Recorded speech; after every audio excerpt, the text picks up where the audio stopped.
Hi guys, কেমন আছো তোমরা? আশা করি ভালো আছো। আমিও খুব ভালো আছি। তো এটা আমার ফার্স্ট ভ্লগ। জানি না কেমনভাবে করতে পারবো, তবে আজ কিছুটা তোমাদের সাথে শেয়ার করব। মানে আজ সারাদিন আমি কী করছি, কোথায় যাচ্ছি, কী খাচ্ছি, এসব আর কি। তো এটা তোমাদের সবার আদরের মনা এবং আমাদের মনা। ও সারাদিন শুধু দুষ্টুমি করে বেড়ায়। তো দেখো এখন আমার কোলে উঠবে, কিছুতেই নামবে না। তো এখন সকাল সকাল আমি স্নানটা সেরে নিয়েছি, তারপর পুজো দিয়ে দিয়েছি। এখন রান্না করব, রান্না বসিয়েও দিয়েছি। আমি ভাত বসিয়ে দিয়েছি। আর আজকে তোমাদের দাদা চিকেন নিয়ে এসছে, চিকেন রান্না করবো। আর দেখো কাঁকরোল ভাজছি। অলরেডি আমার ভাত হয়ে এসেছে। এটা চিকেন, অল্পই চিকেন নিয়ে এসেছে আজকে, কারণ আমরা দুজন মানুষ। আর মনা সেরকমভাবে চিকেন খেতে চায় না। ও একটু ভাজা ডাল এসব দিয়ে ভাত খেতে বেশি ভালোবাসে, বেশ পছন্দ করে আর কি। তো কাঁকরোলটা আমি ভেজে নিই, তারপর চিকেনটা আমি করবো না, চিকেনটা তোমাদের দাদা করবে। আর আমি কাঁকরোলটা ভেজে ভাতটা নামিয়ে নিই। তারপর দেখো ওকে বললাম চিকেনটা করো তাহলে, তারপর ও চিকেনটা করছে। হ্যাঁ, শুরু করে দিয়েছি রান্না করতে। তেল দিয়েছে, তেজপাতা, শুকনো লঙ্কা। তারপর ওটাকে ভালো করে একটু নেড়ে চেড়ে নিচ্ছে। এরপর দেবে হচ্ছে গরম মশলা, কিন্তু আমাদের তো গোটা গরম মশলা আনা নেই। তাই আমায় জিজ্ঞেস করেছিল গোটা গরম মশলা নেই, আমি বললাম না নেই। তারপর বললো ঠিক আছে, কোনো অসুবিধা নেই, গুঁড়ো তো আছে, ওটা দিয়ে কাজ চালিয়ে নেবো। এবার পেঁয়াজ দিচ্ছি। আর এদিকে আমি ভিডিও করছি, আর মনা বাইরে খেলা করছে। ও সারাদিন দুষ্টুমি করে, খেলা করে। এই দেখো সারাদিন হলো ওটাই ওর কাজ, একবার উপর একবার নিচে, একবার উপর একবার নিচে করে। উপরে একবার কাকিমাদের ঘরে যাবে, একবার নিচে আসবে, একবার উপরে কাকিমাদের ঘরে যায়, একবার নিচে আসবে। এটাই ওর সারাদিনের রুটিন। আমি মাঝে মাঝে ভাবি, আমরা কোথাও হয়তো অনেকটা রাস্তা গেলে আমাদের পা ব্যথা হয়ে যায়, কিন্তু ওরা বাচ্চারা কীভাবে এত দৌড়ঝাঁপ করে আমি বুঝতে পারি না। তারপর এদিকে দেখো তোমাদের দাদাভাই চিকেন রান্না হয়ে গেছে। তারপর আম পুড়িয়েছে, আম পোড়ার শরবত বানাবে।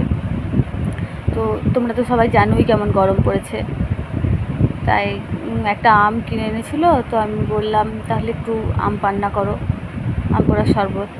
আসলে আম পোড়ার শরবত খেলে পেটটা ঠান্ডা থাকে, তো তাই তখন আমটা পুড়িয়ে নিয়েছে। তারপর খোসাটা ছাড়ানো হলো। এবার মিক্সিতে ব্লেন্ড করে খেয়ে দেখছে কেমন হয়েছে। তারপর আমি বলছি নিজে বানিয়ে নিজেই আগে খেয়ে নিচ্ছ, আমাকে একটু দাও। এবার দাঁড়াও আগে আমি খেয়ে দেখি আমি বানিয়েছি। তারপর বলছি খুব সুন্দর হয়েছে, এবার আমাকে দেবে। তারপর আমি খেয়ে দেখবো কেমন হয়েছে। এই দেখো আমাকে দিচ্ছে, আমি বলছি দেখো এবার তুমি খেয়ে দেখো কেমন হয়েছে। এবার আমি খেয়ে দেখলাম। গরমের মধ্যে আমার অবস্থা খুব খারাপ হয়ে গেছে। তারপর আমি বললাম হ্যাঁ কি টক হয়েছে, কিন্তু ভালো হয়েছে খেতে, খারাপ হয়নি, মানে চলবে। তারপর চলে এসেছি আমরা, তখন বাজে 12টার মতো, ছাদে ডিম ভাজতে। দাদাভাই তেলটা গরম করতে দিয়েছে। তো এবার আমি চলে এসেছি। দেখো আমি আর মনা খালি পায়ে চলে এসেছি। মনা তো কাঁদতে শুরু করে দিয়েছে, পায়ে গরম লেগেছে। তারপর আমি কোলে তুলে নিলাম। এবার আমিও খালি পায়ে দাঁড়িয়ে থাকতে পারছি না। তারপর তোমাদের দাদাভাই তেলের মধ্যে ডিমটা দিল। কিন্তু সত্যি কি এটা সম্ভব? কোনো দিনই সম্ভব নয়, কারণ সূর্যের তাপ আর গ্যাস সম্পূর্ণ একটা আলাদা জিনিস। গ্যাসে যে জিনিসটা রান্না করা হয়, ভাজা হয়, সেটা কি সূর্যের তাপে হয়? কখনো হয় না। তারপর তোমাদের দাদাভাই রেগে গেছে, বলছে না হবে না, ছেড়ে দাও, চলো পালিয়ে চলো। হয় নাকি এভাবে কোনো দিন? তাও থালাটা প্রায় 2-3 ঘন্টা মতো থালায় তেল দিয়ে গরম করতে দিয়ে গেছিলো, কিন্তু তাও কোনো কাজ হয়নি, কিচ্ছু হয়নি। তারপর আমরা ঠিক আছে হবে না, চলো গ্যাসের মধ্যে ডিমটা ভেজে খেয়ে নেবে। তারপর নিচে চলে এসেছি। আর এই দেখো মনা স্নান টান কমপ্লিট হয়ে গেছে। এবার ওকে ভাত খাওয়াবো, তারপর ওকে ভাত খাইয়ে আমরা খাবো, তারপর ঘুমোবো। তো বাবার কোলে নিতে যাচ্ছে, ও যাবে না। তারপর দেখো হাই করবে মোনা। আসলে ও ভিডিও করার ব্যাপারটা জেনে গেছে, যে ক্যামেরায় আমাকে দেখানো হচ্ছে বা ভিডিও করছে। আয়নার মধ্যে নিজেকে দেখে মাঝে মাঝে হাসে, কথা বলে। যদি জিজ্ঞেস করি না ওটা কে, তখন বলে ওটা মোনা। হাই করছে।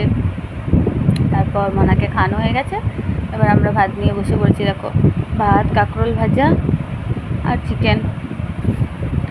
আমাদের দাদাভাই বসে পড়েছে। তারপর ফার্স্ট কাঁকরোল দিয়ে খাচ্ছি, কারণ ভাজাটা দিয়ে খেতে আমার একটু ভালো লাগে। আর ও অত ভাজা টাজা পছন্দ করে না, তাও দিয়েছি ওকে, অল্প একটু খাবে। ও তো আগে চিকেন নিয়ে নিল। ঠিক আছে, খাওয়া শুরু করো। আমি বললাম দেখো খেয়ে কেমন হয়েছে, আমি রান্না করেছি। তারপর তোমার দাদাভাই বলছে তুমি রান্না করেছো না আমি করেছি। তারপর খেয়ে দিয়ে আমরা একটু ঘুম দিয়ে বিকেলবেলা একটু শপিংয়ের জন্য বেরিয়ে পড়লাম, কারণ মেয়েটার জন্যও কটা জামা কেনার ছিল। তো আমি বললাম চলো একটু কিনে নিয়ে আসি। রেডি হয়ে গেছি, এবার আমরা বেরোবো। বেরিয়েও পড়লাম।